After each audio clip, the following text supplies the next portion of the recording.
बंगाल की बीजेपी सावधान, ममता का कुचक्र चालू है। बीजेपी के लोग सावधान हो जाइए क्योंकि तृणमूल के लोग ममता के लिए कुछ भी नाटक कर सकते हैं, इसलिए तृणमूल के लोगों के चक्कर में नहीं फंसे। यदि तृणमूल नेता एक साथ बीजेपी में आ गए तो बंगाल फिर से तृणमूल की गिरफ्त में फंस सकता है। ममता बहुत चालाक हैं, बीजेपी को किसी भी हद तक हानि पहुंचा सकती है। ममता का टारगेट शुवेंदु अधिकारी हैं। साम दाम दंड की नीति से अमित शाह मोदी जी और राजनाथ सिंह को अपने गिरफ्त में लेकर बंगाल में हुई चुनाव का बदला लेने के लिए तत्पर हैं। वो जिंदे जी तक बीजेपी को नीचा गिराने की कोशिश करेगी, क्योंकि ममता का मानना है कि वो हारी नहीं है अपितु हराई गई हैं। अस्तु बीजेपी के लोगों को सावधान होना जरूरी है। जितने भी तृणमूल नेता अपनी अपनी पार्टी छोड़कर बीजेपी ज्वाइन करेंगे, ये सब मुकुल शाही कहानी बन सकती है।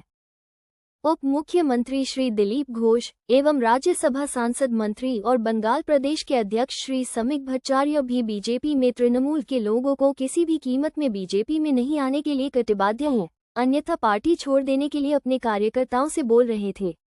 वैसे बंगाल के मुख्यमंत्री शुवेंदु अधिकारी भी नहीं चाहते हैं कि तृणमूल के सदस्य बीजेपी में आए।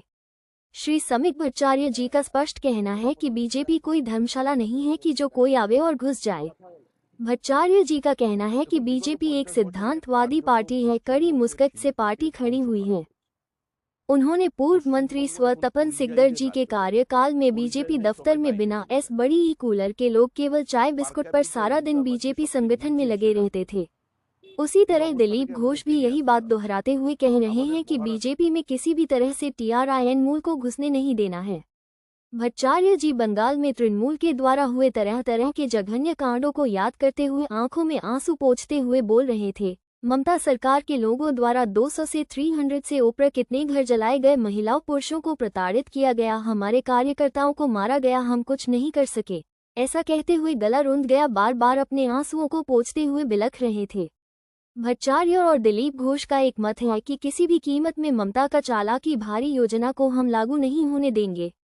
ममता चाहेगी तृणमूल के लोग बीजेपी में घुस जाए, फिर अपना ड्रामा बंगाल की जनता को दिखाएगी। हमारा बीजेपी के लोगों से अपील है कि ऐसा कोई कदम न उठाए जिससे बंगाल की जनता अभी ठीक से तृणमूल के अत्याचारों को भूल भी नहीं पाई है। फिर ममता कुचक्र की रानी है, अटल बिहारी जी के टाइम से प्रधानमंत्री बनने का सपना देख रही है। कुछ दिन ही बिता था कि खबर आई कि ममता को मुख्यमंत्री बनाओ, नहीं तो अंजाम बुरा होगा। ये खबर बांग्लादेश से उड़ती उड़ती खबर आई थी, इसलिए ममता की चालाकी भरी योजनाओं से बीजेपी को बचना होगा, अन्यथा बंगाल की दुर्गति हो जाएगी। इसी बीच बांग्लादेश में शुवेंदु अधिकारी के ऊपर FIR दर्ज हुआ है। माहौल देश में और विदेश में भी गरमाया हुआ है बांग्लादेशियों को लेकर।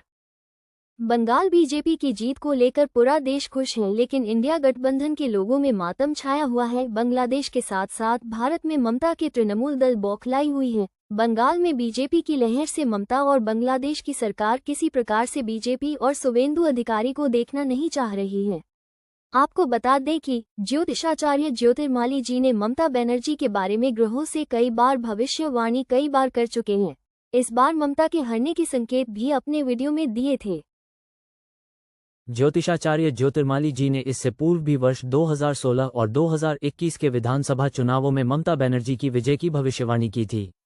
उन्होंने इससे पहले कई प्रधानमंत्रियों और केंद्रीय मंत्रियों के बारे में भी स्पष्ट एवं सटीक भविष्यवाणियां की हैं। अटल बिहारी वाजपेयी जी, नरसिम्हा राव जी, चंद्रशेखर जी तथा सोनिया गांधी जी के संबंध में भी उनकी भविष्यवाणियां चर्चित रही हैं। अपने एक वीडियो में उन्होंने ममता बनर्जी के प्रधानमंत्री बनने के स्वप्न की ओर संकेत किया था।